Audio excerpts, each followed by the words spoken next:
জয় যিশু। গীত সংহিতা 12 অধ্যায়। গীত সংহিতা 12 অধ্যায়। শৌলের রাজত্বের শেষ ভাগে মন্দতা, ধর্মহীনতা মাথা চাড়া দিয়ে উঠেছিল। রাজ দরবারে এবং দেশের মধ্যে সততা লোপ পেয়েছিল। দেশের এই সামগ্রিক মন্দতা দাউদকে পীড়া দিত, কারণ তিনি নিজেও এই মন্দতার জন্য কষ্ট পেয়েছেন। তার বন্ধুরাও তার সাথে বিশ্বাসঘাতকতা করেছে। এমন অবস্থায় তিনি ঈশ্বরের কাছে এই মন্দতার বিষয়ে অভিযোগ করেছেন। কিন্তু দাউদের এই দৃঢ় বিশ্বাস রয়েছে যে এই সব মন্দতা থেকে তার সন্তানদের রক্ষা করবেন এবং তার প্রতিজ্ঞা রক্ষা করবেন। দুষ্টতা ও মন্দতা সব সময় সব দেশেই থাকে, কিন্তু কোনো বিশেষ সময়ে তা চরমে পৌঁছে। 1 থেকে 4 পদ। সে সময়ে ব্যাপকভাবে জনসাধারণের মধ্যে দুর্নীতি, অসততা ছড়িয়ে পড়ে। তখন স্বভাবতই মনে হয় দেশের সাধু ব্যক্তিরা পরাজিত, কারণ দুষ্টদেরই জয় জয়কার। মনে হয় এবারে ধার্মিক ব্যক্তিরা ধ্বংস হয়ে যাবে, কারণ দুষ্টতার সামনে স্বজনেরা স্থান পাচ্ছে না। দেশের শাসন ব্যবস্থা যেন দুষ্টদেরই সমর্থন করছে। এই ব্যাপক মন্দতার জন্য যেন দেশ থেকে ধার্মিকতা লুপ্ত হয়েছে। শত বিশ্বস্ততা লোক যেন তার এখন আর খুঁজে পাওয়া যাচ্ছে না। বিশ্বস্ত লোক যেন আর খুঁজে পাওয়া যাচ্ছে না। সর্বত্রই যেন মিথ্যার রাজত্ব। আপনজন যেন আপনজনের কথায় বিশ্বাস করতে পারছে না। মিথ্যা ভাষণ মধুর সম্পর্ক বিনষ্ট করে।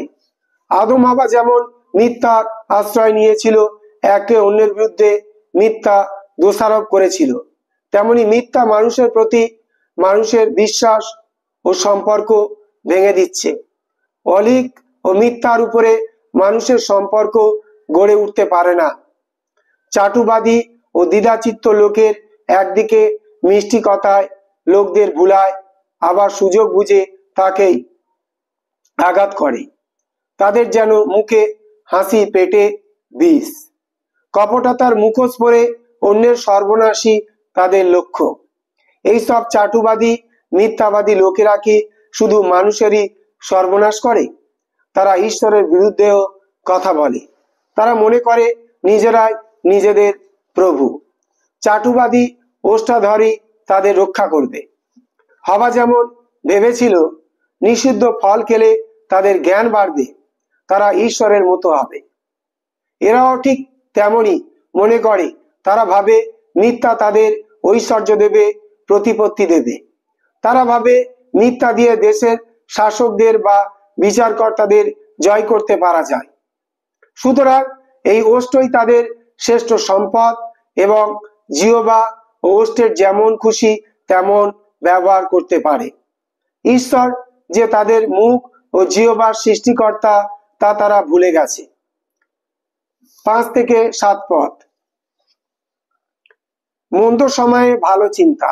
মন্দ সময়ে ভালো চিন্তা।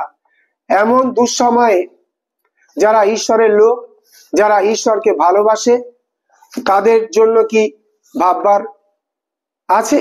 সময় আছে। তারা ভাবতে পারেন, প্রার্থনা করতে পারেন, প্রভু আমাদের সাহায্য করুন।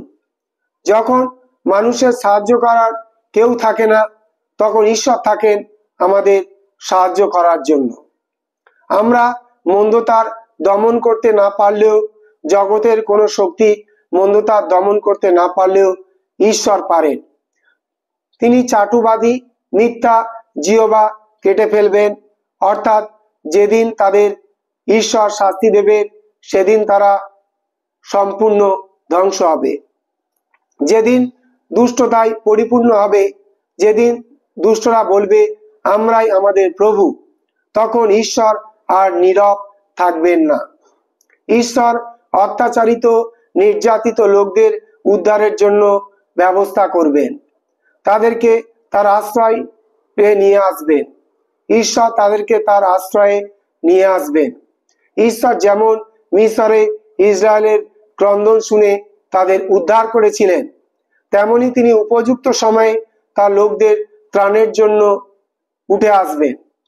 মানুষ চাটুবাদী, মানুষ মিথ্যাবাদী, দ্বিধাচিত্ত, কিন্তু ঈশ্বর বিশ্বস্ত।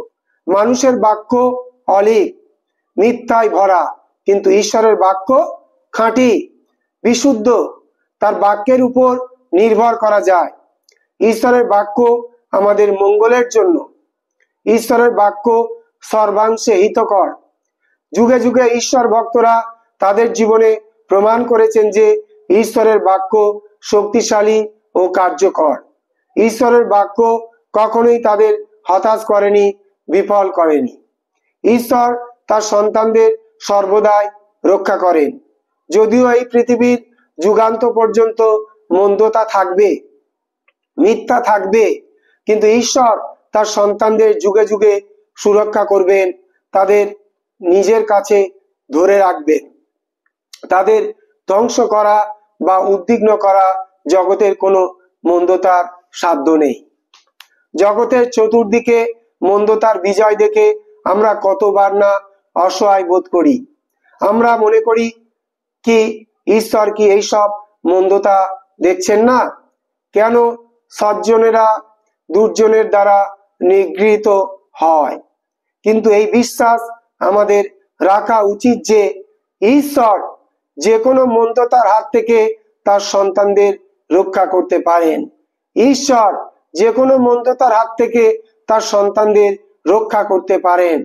ঈশ্বর তার নির্ধারিত সময়ে মন্দের প্রতিকার করবেন ও উত্তমকে সুরক্ষা করবেন।